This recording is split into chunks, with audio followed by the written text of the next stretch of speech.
Hello दोस्तों, हमारे YouTube channel ज्ञान ज्योति पर आपका स्वागत है। हम आपको आज बताने वाले हैं प्रॉफिट एंड लॉस। तो चलिए देखते हैं कैसे होता है। चलिए कुछ बेसिक पहले देखिए। सीपी यानी क्रय मूल्य, कॉस्ट प्राइस। एसपी मतलब विक्रय मूल्य, सेल प्राइस। तो चलिए इसमें कुछ देखते हैं। यानी कि देखिए, मेरा प्रॉफिट अगर निकालना होता है तो एसपी मेरा यानी कि सीपी से बड़ा एसपी होता है। यानी कि जितने में हम खरीदते हैं उससे ज़्यादा अगर बेचा जाए तो उसको हम एसपी बोलते हैं, यानी विक्रय मूल्य। तो देखिए प्रॉफिट बराबर हो जाएगा यहाँ पर एसपी माइनस सीपी। और दूसरा देखिए, अगर हमको लॉस का निकालना होता है, जब लॉस बराबर एसपी सीपी, यानी कि जितने में हम बेचते हैं, अगर जितने में हम खरीदे हैं उससे कम में बेचते हैं तो उसको हम बोलते हैं लॉस प्राइस, यानी सीपी माइनस एसपी। जितने में खरीदे उससे कम में बेचे तो मेरा होता है लॉस। चलिए देखते हैं। जैसे हमको प्रॉफिट निकालना होता है, प्रॉफिट बराबर होता है मेरा पी बराबर सीपी इंटू 100, यानी कि प्रॉफिट बटे क्रय मूल्य गुणित 100। अगर लॉस प्राइस निकालना होता है तो ऊपर हो जाएगा मेरा लॉस प्राइस और नीचे यही क्रय मूल्य रहेगा इंटू 100। यानी चाहे प्रॉफिट निकाले चाहे लॉस निकाले, हमें क्रय मूल्य पर निकालना पड़ता है। तो चलो देखते हैं इसी पर सवाल। देखिए जैसे मेरा यह सवाल हुआ, एक वस्तु 425 में खरीदी जाती है और 500 में बेची जाती है, तो लाभ प्रतिशत इसके निकटतम होगा। जैसे देखिए, एक वस्तु 425 में खरीदी जाती है यानी क्रय मूल्य बराबर सीपी। और उसके बाद देखिए जाती है और 500 में बेची जाती है यानी एसपी। तो मेरा क्रय मूल्य कितना है 425 और विक्रय मूल्य कितना है 500। हम आपको क्या बताए थे, यहाँ देखिए आपको बताया था ना, प्रॉफिट अगर निकालना हो रहा है तो हमें एसपी में सीपी घटा देना चाहिए था। हमें यहाँ क्या निकालना है, लाभ प्रतिशत। तो हमें यहाँ पर क्या करेंगे, प्रॉफिट बराबर एसपी माइनस सीपी। एसपी कितना है मेरा 500 में 425 घटाएंगे तो आएगा मेरा यहाँ पर 75। तो देखिए प्रॉफिट लाभ प्रतिशत निकालने के लिए बोला गया है, तो प्रॉफिट बराबर होता है प्रॉफिट बटे क्रय मूल्य गुणित 100। चलिए तो देखिए आगे, प्रॉफिट मेरा कितना है 75 और यहाँ पर देखिए सीपी यानी क्रय मूल्य कितना है 425 गुणित 100। अब इसको काटते हैं, 25 तिहाई 75। यहाँ पर देखिए 25 तिहाई 25 गुना 50 ज़्यादा हो रहा है, 25 एक्का 25 और कैरी यहाँ कितना होता है 17 5 175, 25 सत्ते 175। तो यहाँ देखिए 3 में 100 का गुणा करेंगे 300 बटे 17।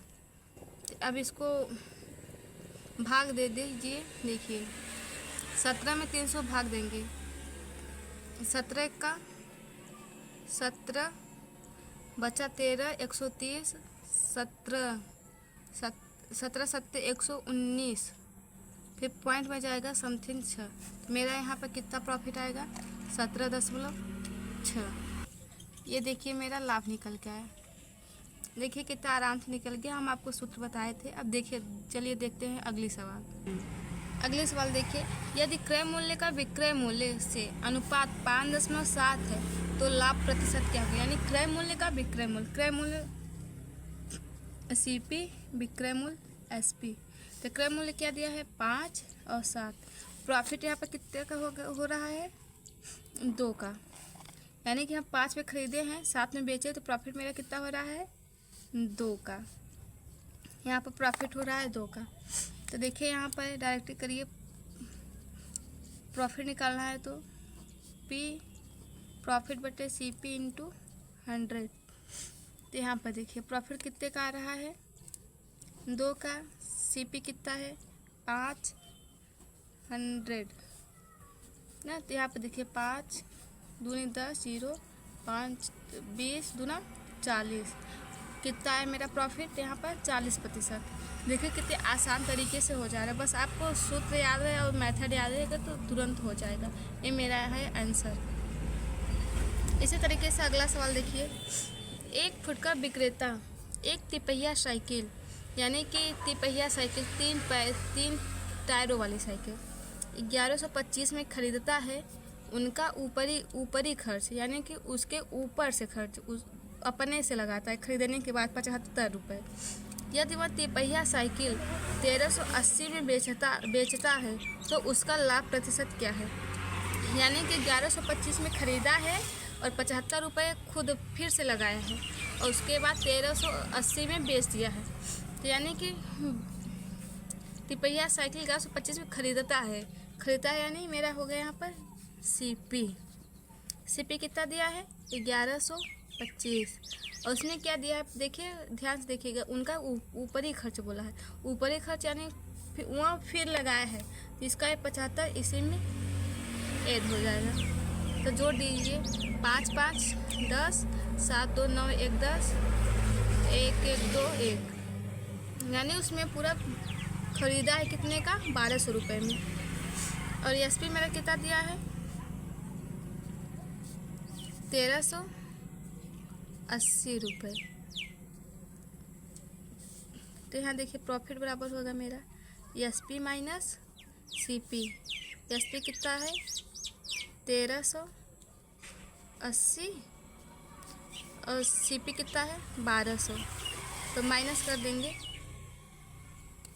0 8 3 में से 2 गई 1, 180 रुपये का मेरा प्रॉफिट आया। तो इसका प्रॉफिट निकालना है। तो P बराबर होगा P यानी प्रॉफिट बटे क्रय मूल्य इंटू 100। तो प्रॉफिट कितना निकल के आया है, यहाँ पर देखिए 180। देखिए प्रॉफिट मेरा 180 है और विक्रय मूल्य मेरा 1200 है। चलिए सूत्र में रखते हैं। प्रॉफिट कितना था मेरा, 180 और कितना था विक्रय मूल्य 1200 गुणते 100। देखिए यहाँ 12 से काट दीजिए, 12 का 12 12 पंचे 60, 12 पंचे 60, यहाँ पे इसको काट दीजिए। तो प्रॉफिट मेरा कितना आया, 15%। इसी तरीके से हम आपको एक सवाल और बता रहे हैं। चलिए आगे देखिए। एक वस्तु का विक्रय मूल्य 910 रुपये में कमाया गया, यानी कि एक वस्तु का विक्रय मूल्य 910 में कमाया गया, लाभ 40% है। 910 एक वस्तु है, 910 पे हमें 40% का लाभ हुआ है।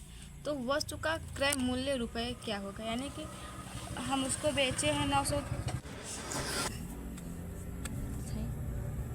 किसी वस्तु को 910 रुपये में बेचा गया, उस पर 40% का हमें लाभ हुआ है। तो इसका क्रय मूल्य निकालना है, यानी क्रय मूल्य कितना है, 40 रुपये। यानी क्रय मूल्य मेरा निकालना है। ध्यान देखिए, क्रय मूल्य निकालना है तो हमें क्रय मूल्य मान लेना चाहिए x, यानी कि माना मेरा क्रय मूल्य x रुपये है। यानी क्रय मूल्य मुझे मेरा पूछा है तो क्रय मूल्य को x मान लीजिए और 40% का यानी लाभ हुआ है। तो 40% का हमें लाभ निकाल लेना है, यानी 40%। तो 40% यानी 40/100। यहाँ से देखिए 1 0 से 1 0 काटिए, 2 दूनी 4, 2 पंचे 10, कितना आया 2/5, यानी 2/5। 2/5 का मतलब है 5 पर 2 का लाभ हुआ है, यानी कि 5 का 2 पर लाभ हुआ है। तो आप ऐसे कर सकते हैं, 5 में 2 जोड़ दीजिए 7। ध्यान देखिए क्रय मूल्य हमें निकालना है तो उसको x मानेंगे और यहाँ 7/5 हो जाएगा, यानी 5 पे 2 मेरा लाभ है तो 7/5 हो जाएगा, बराबर 910। अब देखिए इसको काट दीजिए, 7 1 का 7, 7 2 9, यानी कि 2, 7 3 21, यहाँ 0। यक्स बराबर यानी 1300 गुणते 5। यहाँ हो जाएगा 500, 5 × 15 हासिल 1, 5 × 5 = 6। 650 रुपये में हम उसको ख़रीदे थे और 910 रुपये में बेचे थे। तो यहाँ देखिए मेरा यक्स यानी कि हम माना क्रय मूल्य यक्स माने थे, तो मेरा यक्स बराबर 650 यानी क्रय मूल्य मेरा कितना था 450। अगर आपको इस वीडियो अच्छी लगे तो लाइक शेयर कमेंट ज़रूर करना।